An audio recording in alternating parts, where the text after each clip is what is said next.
Before we go any further, I would like to remind you the following firearm safety rules. They are: always point your firearm in a safe direction. Always make sure that your firearm is unloaded. Always keep your finger off the trigger until you are ready to shoot. Now we're going to talk about the lubrication. We're talking about mixing and matching before. For the purposes of this video, we're going to talk about the HP Pro. Now the HP Pro, the main idea behind this product was a thicker, high temperature version of the Battleborn oil.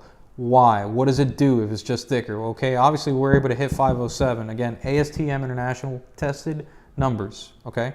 We're talking about a series of lubricants that are synthetic, all right, that we've been able to control the output of the product. We've put rust inhibitors in there. With our grease, we've put PTFE in there as well, right, to handle higher temperatures.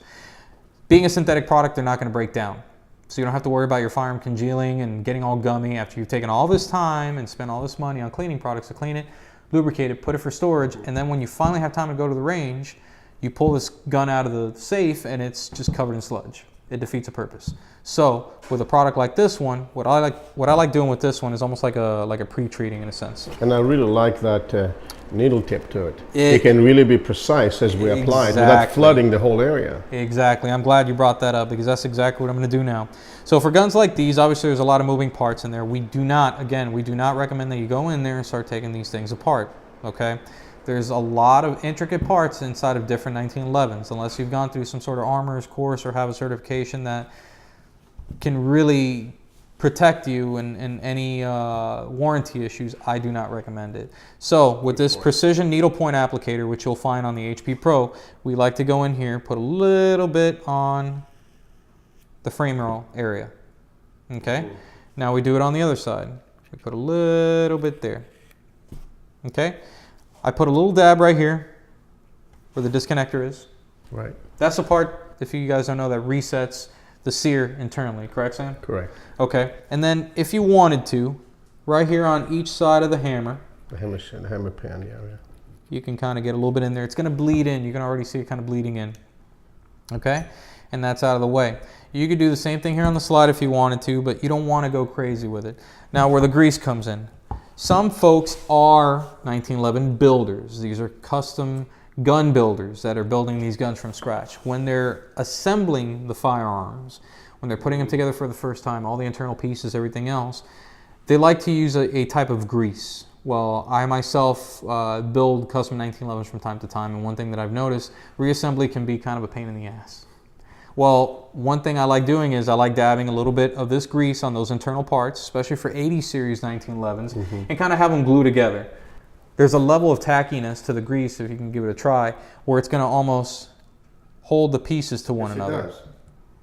So those smaller pieces, you can put them together. Again, it's a lubricant, so you're hitting two birds with one stone. You're lubricating and preserving, and at the same time, you're making reassembly a lot easier for you. Food for thought. And seeing how you're already putting oil into the gun, when one comes in contact with the other, it's not going to nullify the other one. So you still have lubrication, you still have protection. So they coexist, actually, to a matter of speech, very nicely then. Yeah, actually, that's one of the best ways to put it. And again, we're one of the leaders in the industry to be able to bring you that technology. A lot of folks, they start back from scratch when they have product line extensions or new products that they offer. So one thing that I do want to bring up for this same type of firearm, the Solvent, we talked about earlier, is a pH neutral product, okay? To give you a point of reference, tap water is a 6.5. Breakthrough cleaning solvent is right at 7. Why is that important? A lot of aftermarket modifications for the gun make it difficult to use other products without damaging those parts. Now these are G10 grips from a fabulous company by the name of VZ Grips. Check them out, www.vzgrips.com. They're the industry leader in grips for 1911s and CZs and a whole bunch of other companies out there. As a matter of fact, they come OEM on a lot of these guns already. A lot of folks don't know that. Kimbers, Colts, Nighthawk Customs, Wilson Combat. The reason why I bring that up, you see them a lot. It's bread and butter, this platform. So with the solvent, you can spray it. It's not going to dry it out. It's not going to mess it up. It's not going to turn into a low-level alkali when it's mixed with different hand oils and stuff that was already on the surface of these grips. These are pretty expensive. You're getting your money's worth. They're great grips. but you want to protect your investment. So that's another important note. Also, for a lot of folks that use pistol lights, like the one that we have mounted on here, this one's a little freebie for you guys, all right, because you tuned in here. I shot my pistol light. Damn, I can never use it again because it's cloudy. Use a standard eraser. You don't have to use our solvent. You don't have to use anything. Just use an eraser. Start going in a circle. What a lot of folks don't know about erasers is that they're a very, very, very mild abrasive, right? See, that's right. So, in a sense, you're polishing the lens. Exactly. Look at how much carbon I just took off of the front. Huh, that's incredible, really. And guess what? Look at the eraser, how black it is now. Wow. You're only going to get results from us. If you wanted to, a lot of folks have done this. You can put a thin layer of the grease on the front when all you're doing is practice. Why? Because the grease is not going to hurt anything, and it's not going to break down over time. It's not going to mess up any of the seals or any of the O-rings inside of this already waterproof flashlight. And yet it acts as a barrier. Exactly. Wow, that's a great So coupon. keep that in mind. Always know that these are different uses for our products. It's not just for cleaning, it's not for just lubrication. A lot of folks day to day are starting to see different uses for all the products that we offer. There's even a bike store down in Miami that sells our grease just for the simple purpose of the cranks on the back of the wheels and the chains and stuff like that. I had no idea, but seeing how our grease is also a great water repellent, it works in all environments. All right, Sam, if you want to go ahead and lead us in the reassembly of the gun. Now, mind you, all the parts that needed lubrication are lubricated, except for the barrel, I do want to say, because we're letting that one dry. So, good point is put a little bit of oil right on the locking lugs of the barrel, and a little snail trail down the top and on the barrel hood. Now, a little bit goes a long way, you're going to notice, especially with this thicker oil. And one of the great features about this oil, you can use it as almost like a treatment. Let's say you put on a thin coat and let it sink into the metal, let it get absorbed, and then you go and chase it with another coat on top of that. Well, that second layer is almost like a sacrificial layer. So what does that mean? When you're done shooting, you can come back and wipe most of the crap right off the surface. So it works in a sense like a CLP, like an all-inclusive system. The reason why we haven't gone with the term CLP with this is because we have dedicated cleaners that are meant to do just that, clean. Think of when you're cleaning a tile floor. You can put oil on top and kind of rub it around. It's going to move stains around, but it's never going to truly clean it. That's the problem with CLPs. But this one, in theory, works as one. It's more of a field expedient clean for austere environments, or when you don't have a lot of time for firearms maintenance. Less time cleaning, more time shooting. Sam, if you can go ahead and lead us. All right, let's put this beautiful 1911 back together.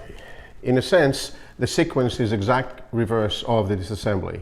First, we're going to take the barrel and put it through the front end like that, forward, as you can see, and making sure that it is actually locked. Here we go. At this point, the bushing comes in and making sure we rotate it in the 4 o'clock position like so, and then lock it in place until it bottoms out. We will rotate it to the other side. It is ready now for the guide rod and guide rod spring. They come in next, and coming in from the rear, we put the guide rod back in, and you see this half cut notch right here should fit the contour of the bottom of the barrel like so. As we place it in place like this now, we're ready to put in the frame. We basically match the frame rails, you can see here, with the slide grooves like so. We slide the frame over the slide, and this point we're turning it around and bringing. One thing I do want to bring up, Sam, and I just thought of it because I have a couple at home, with the 80 series 1911, there's actually a little arm that extends up here. I've learned from my mistakes. That's the only reason I'm bringing it up. Correct. When putting the slide on, make sure that little arm is all the way down, or else it'll shear right off, and then at that point your firearm is stuck. Exactly. Yeah, I understand. I'm pretty sure you've seen a lot of. Yeah, very good point. Once we put the slide release lever back in, just before the next step, which will be the lock, I'd like to show you, we basically, once they line up, we press on both sides to avoid that, what they call a dummy scratch, and push it right in place. Now we have that lever is in place, and at this point we will basically move the slide forward to engage the safety. Once the slide is on safety, it's helping us as it will not run backwards. Next step is installing the recoil spring. Notice that the recoil spring has actually different ends to it. We will use the closed end to go over the guide road like so.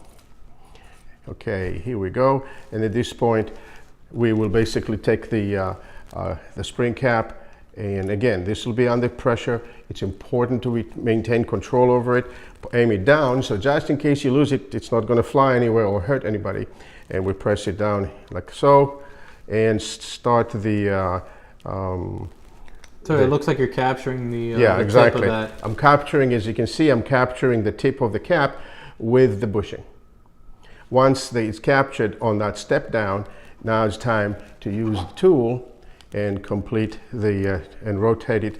And I'm looking to hear this good news click. Here it comes. Awesome. That tells us that it's secure in place, and the next thing is to just do a function check and put it on safety. She's ready to go. All right, beautiful. One thing I do want to recommend, guys, if you're not a pro, if you haven't done this enough times, that spring is no joke. Wear eye protection.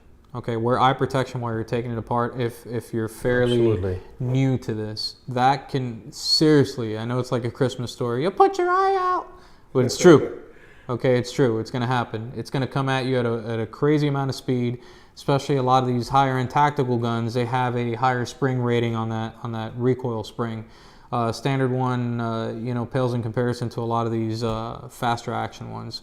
So it's really gonna put a hurting on you. Always make sure to wear eye protection if you're not comfortable with it. And always refer to your owner's manual for anything else in between.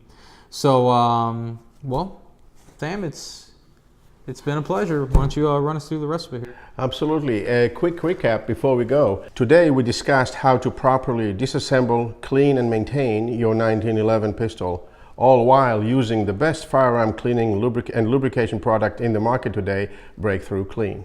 As always, thank you for joining us.